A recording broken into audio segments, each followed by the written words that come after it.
সোনার খাঁচায় ছিল পাখি অতি যতনে,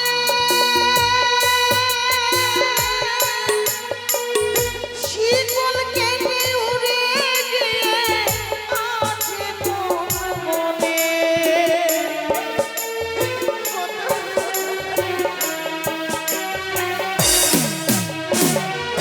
সোনার খাঁচায় ছিল পাখি অতি যতনে, শিকল কেটে উড়ে গিয়ে আছে কোন বনে। আমি সন্ধানে পেলে উড়ে গিয়ে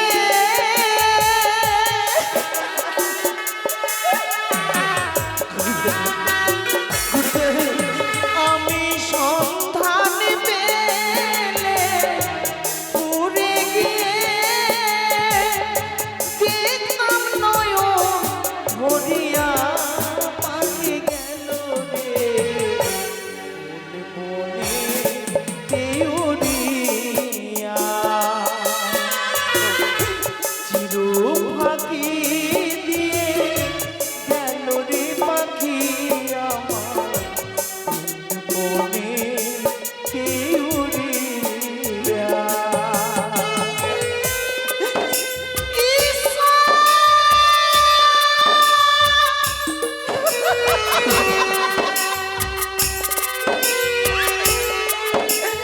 তুমি আমায় বলে দাও ঈশ্বর, তুমি আমায় বলে দাও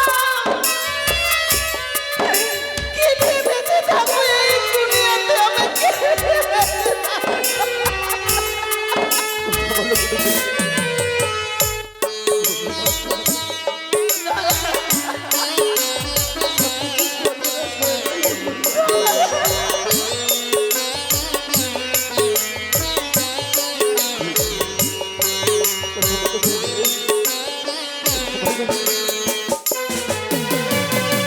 ভবের নীলা সাঙ্গ হলে যায় রে পাখি উড়ে,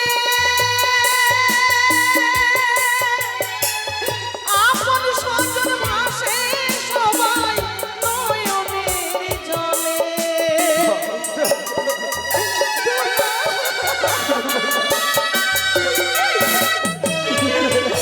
ভবের নীলা সাঙ্গ হলে যায় রে পাখি উড়ে,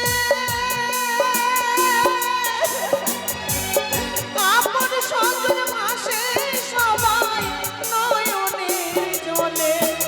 আমি সন্ধানে পেলে উড়ে গিয়ে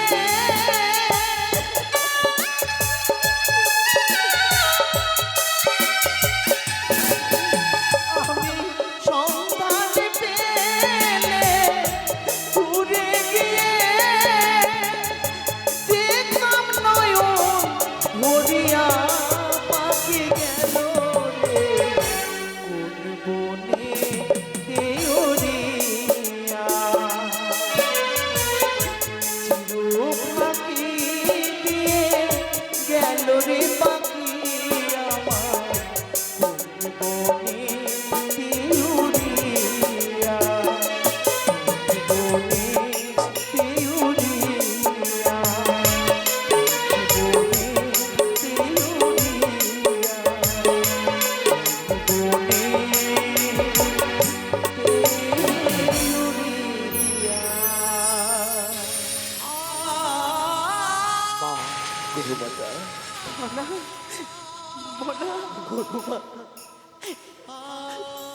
আর মনের কথা খুলে বলবার মতো আমার আপনজন কেউ রইল না।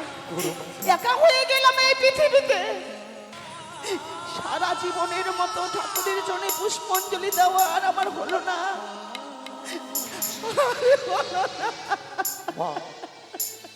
গুরুমাতা আর কেঁদে না, গুরুমাতা কেঁদে না। নিছল তুলসী মিঠাই নিয়ে চল, তার বুকে রাম নাম লিখে তার সৎ কাজের তাই হবে গুরুমাতা। বেশ, চলো দাদা, চলো।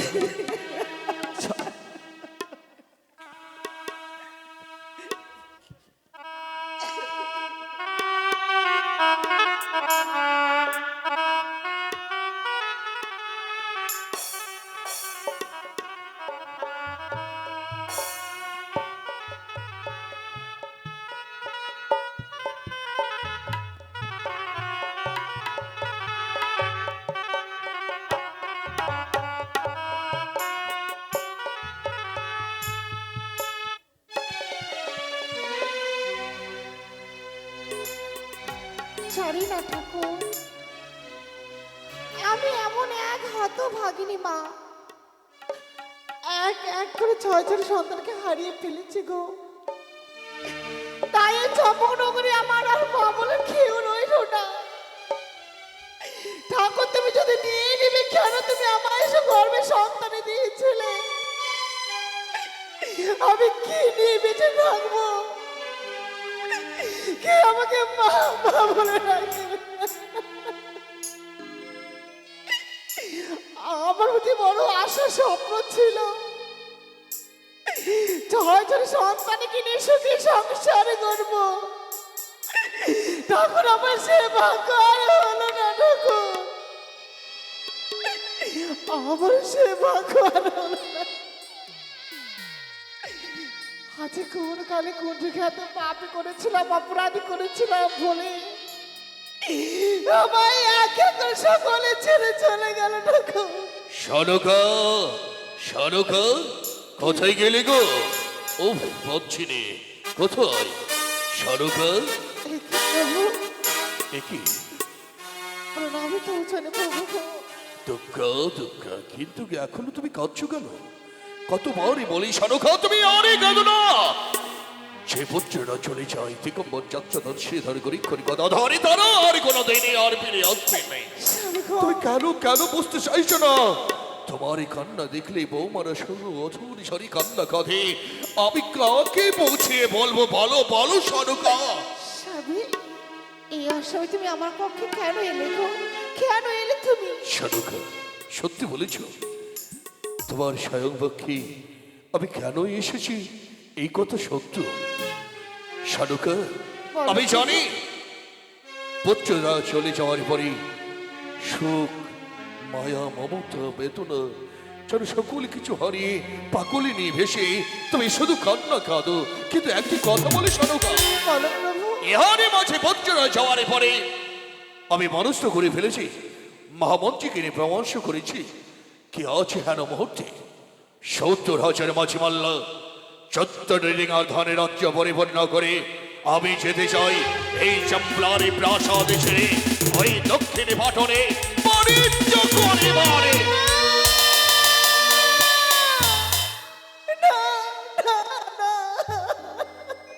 সরকার, না গো না।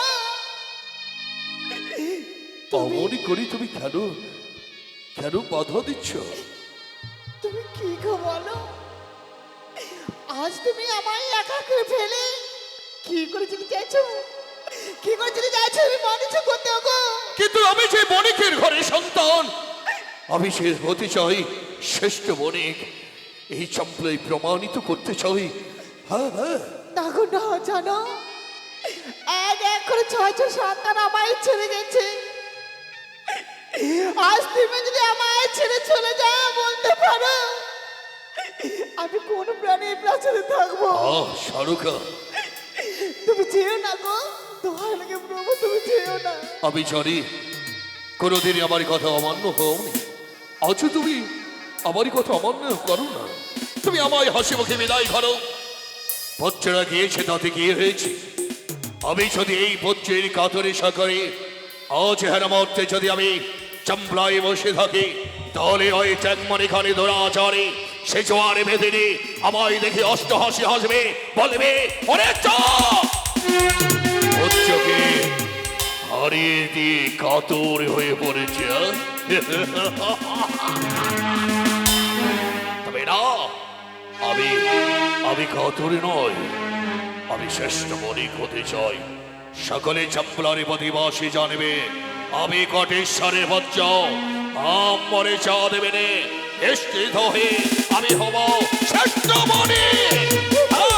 শারুখা, তুমি আমায় বাধা দিও না, তুমি আমায় হাসি মুখে বিদায় করো। ওগো, এত করে তোমার নিষেধ যখন তুমি আমার কথা শুনলি না, বেশ, আমি আর তোমাকে বাধা দেব না গো। এই তো আমি মোর তোমাকে শারুখা। অনুমতি দিলাম প্রভু।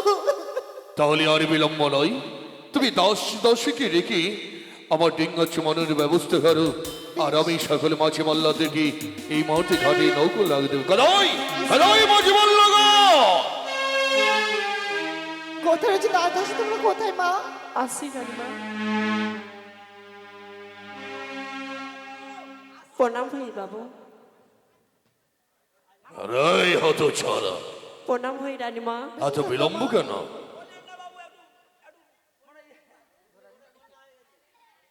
রানীমা, বলো মা, আমাদের কেন ডেকেছো কেন রানীমা? জানো? কেন? তোমাদের রাজা মশাই যাবে বাণিজ্যতে, তাই তোমরা যাও, অতি শিগগিরই বরণডালা সাজিয়ে নিয়ে এসো। আমরা ডিঙ্গা চুমন করে বিদায় করবো তোমার। বেশ, তাই হবে রানীমা। ওগো প্রভু, কিছু বলবি? নিশ্চয়ই। বলো। আমি এই মুহূর্তে ডিঙ্গাগুলো চুমন করে আমি তোমার বিদায় দেবো গো। বেশ, তাই হবে।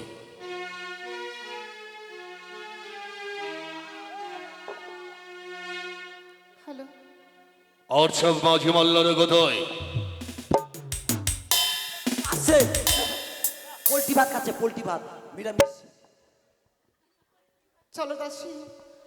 ও ডিঙ্গা চুমাবো, আরে দাদা, চুমাবো, চুমাবো গো, গন্ধ বাড়ি আরে ডিঙ্গা চুমাবো গো।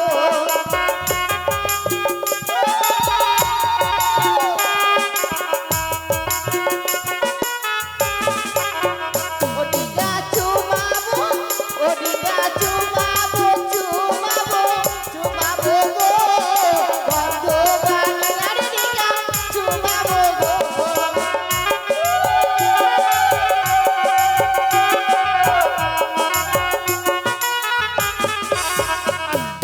প্রথমে ডিঙ্গা চুমায় মামি মধু করে ডিঙ্গা,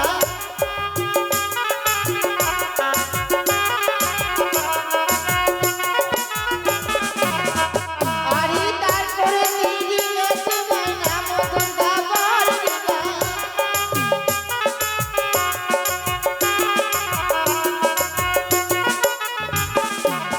ও ডিঙ্গা চুমাবো, ও ডিঙ্গা চুমাবো, চুমাবো, চুমাবো গো, গন্ধ বাড়ি আরে ডিঙ্গা চুমাবো গো।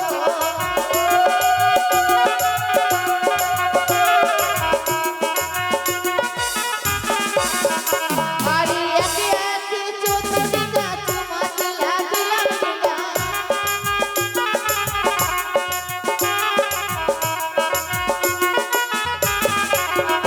আরে একে একে চোদ্দ ডিঙ্গা চুমাতে লাগিল ডিঙ্গা।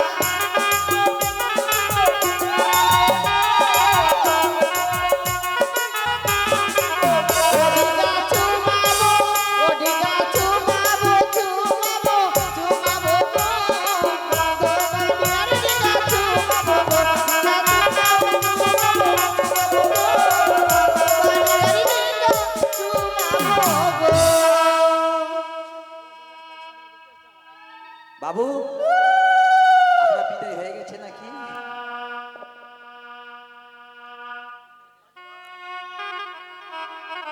মাঝিগণ, আর বিলম্ব নয়, সে দেখো এক এক করে আবার 14টি ডিঙ্গা সমান্য করা হয়েছে। আগে আমার চাম্পলারে প্রতিবাসী আপনাদেরকে সকলে বলা হচ্ছে, এই মাঠে আমরা জানি না বাণিজ্যে চলে যাই, বাণিজ্যের থেকে কবে ফিরে আসবো, তাই হেন মুহূর্তে বাণিজ্য যাওয়ার কালীনে আপনারা এসে আমার ডিঙ্গা চমান্য করতে পারেন। হয়েছে তাহলে আর বিলম্ব নয়, এই মাঠে চলো। নিয়েছি নৌকায় নাঙ্গর তুলে দাও, নাঙ্গর তুলে দেওয়ার পরে এই মুহূর্তে আমরা ছেড়ে যাব দক্ষিণ বাটরি বাণিজ্যে। শারুখা, আমি চলেছি। আমার মহামন্ত্রীকে বলেছি যদি কোনোদিন কোনো কথার প্রয়োজন হয় আমার মহামন্ত্রীকেই বলবে, নিশ্চয়ই পালন করবে। তাই হবে প্রভু গো। এসো শারুখা। মাঝিগণ সকলে বলো জয় জয় শিব সম্ভোগ, জয় জয় মা ভবানী, জয় জয় শিব সম্ভোগ। মাঝিগণ তোমরা সুন্দর করে সারি গান গাও। সারি গানে সন্ধে সন্ধে আমরা নৌকো বাইতে বাইতে চলে যাব। বাবু শাড়ি তো আনিনি, ধুতি পিন্দেছি। হ্যাঁ ধুতি। সুন্দর করে তোমরা একটা গান গাও, গানের সন্ধে আমরা নৌকো বাইতে বাইতে চলে যাবো। আরে দাঁড়ালে গান গান শাড়ি নয় গান।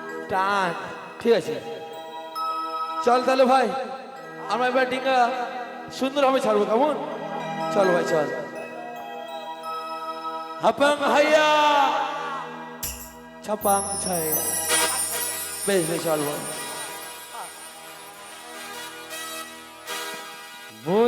বৈদেশিয়া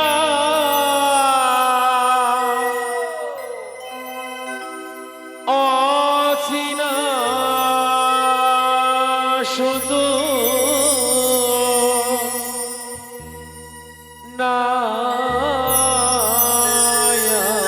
নায়ারে হ্যালো বৈদেশিয়া অচিনা শুধু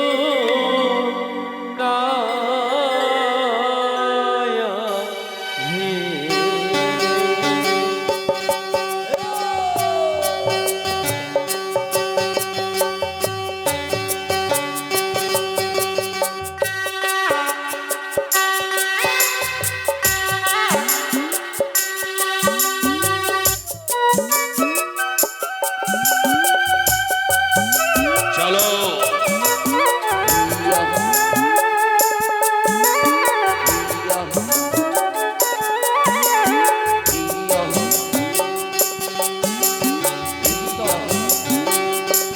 বৈদেশিয়া অচিনা শুধু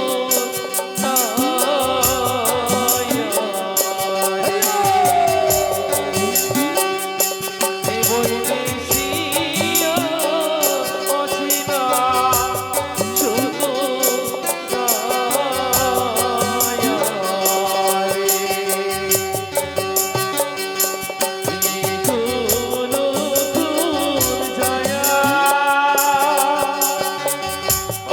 তোমার নামে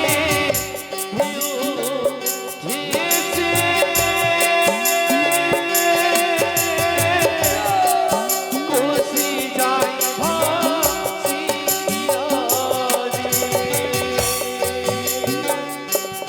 বৈদেশিয়া অচিনা শুধু চলো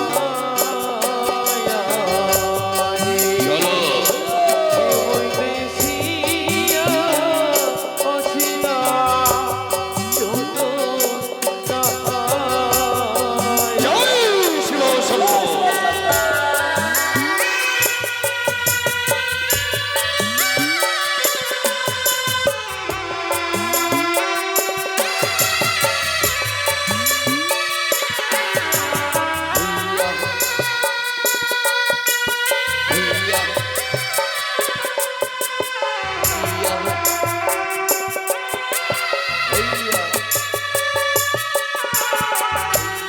গুরু